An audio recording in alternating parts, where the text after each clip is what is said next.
नमस्कार, media today TV में आपका स्वागत है। कल ईरान के अंदर अमेरिकी सेना के साथ जो कुछ हुआ, उसकी जानकारी बहुत कम लोगों को है। कल जब भारत समेत दुनिया भर की मीडिया चीख चीख कर यह बता रही थी कि अमेरिका ने ईरान के अंदर से अपने पायलट को निकाल लिया है, तरह तरह के दावे किए जा रहे थे। अमेरिकी सेना ने यह कर दिया, अमेरिकी सेना ने वो कर दिया, अमेरिका ने बड़ी बहादुरी का काम किया है। जब पूरी दुनिया का मीडिया अमेरिका और उसकी सेना का गुणगान कर रहा था, तब हमने आपको एक न्यूज़ दी थी।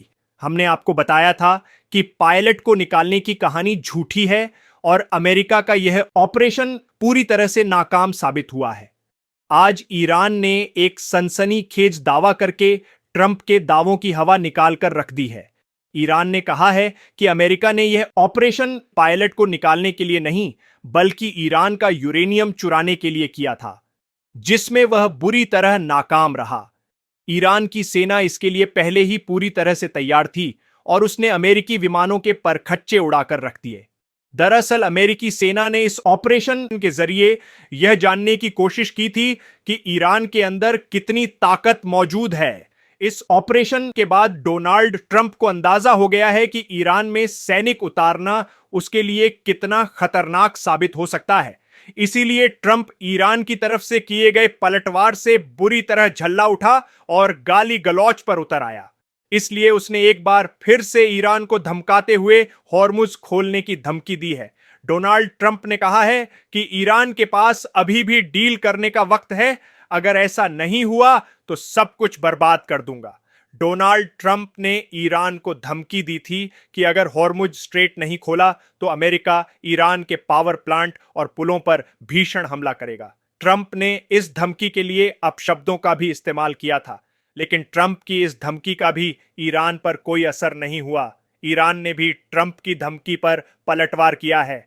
ईरान की संसद के अध्यक्ष मोहम्मद बगेर गालिबाफ ने सोशल मीडिया पर ट्रंप की धमकी का जवाब देते हुए कहा, अमेरिका के इस तरह के कदम इस पूरे इलाके को एक बड़े संघर्ष की ओर धकेल रहे हैं। ईरान हर हमले का मुंह तोड़ जवाब देगा। उन्होंने चेतावनी दी है कि अमेरिका की नीतियां हर परिवार के लिए जीता जागता नरक बन सकती हैं। इस दौरान तुर्की और पाकिस्तान की तरफ से ईरान और अमेरिका को मसौदा प्रस्ताव मिला है, जिसमें होर्मुज को खोलने के बदले 45 दिन के अस्थायी युद्ध विराम की बात कही गई है।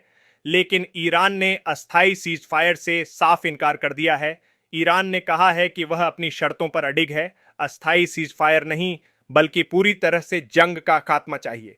बता दें कि फिलहाल पूरी दुनिया की नजर ट्रंप की ओर से दी गई डेडलाइन पर टिकी है। ऐसा माना जा रहा है कि अगर दोनों देशों के बीच बातचीत नहीं हो पाई या विफल रही तो पूरे खाड़ी क्षेत्र में भीषण सैन्य संघर्ष छिड़ सकता है। उधर आईआरजीसी ने चेतावनी दी है कि अगर अमेरिका और इजराइल ने आम लोगों को निशाना बनाया तो उसका जवाब और भी ज्यादा खतरनाक होगा। खातम अल अंबिया सेंट्रल हेडक्वार्टर के प्रवक्ता ने कहा, अगर आम लोगों पर हमले दोहराए गए तो हमारे अगले हमले और जवाबी कार्रवाई पहले से कहीं ज्यादा खतरनाक और बड़े पैमाने पर होंगे। इस खबर में बस इतना ही। अब मिलूंगा अगली खबर के साथ। आपको यह खबर कैसी लगी मुझे कमेंट करके जरूर बताइएगा। मैं आपकी सभी कमेंट्स पढ़ता हूं। पिछली वीडियो में जो आप लोगों ने प्यार दिया मुझे बहुत अच्छा लगा। उम्मीद है आगे भी आप लोग मेरी खबर को ऐसे ही पसंद करते रहेंगे। धन्यवाद।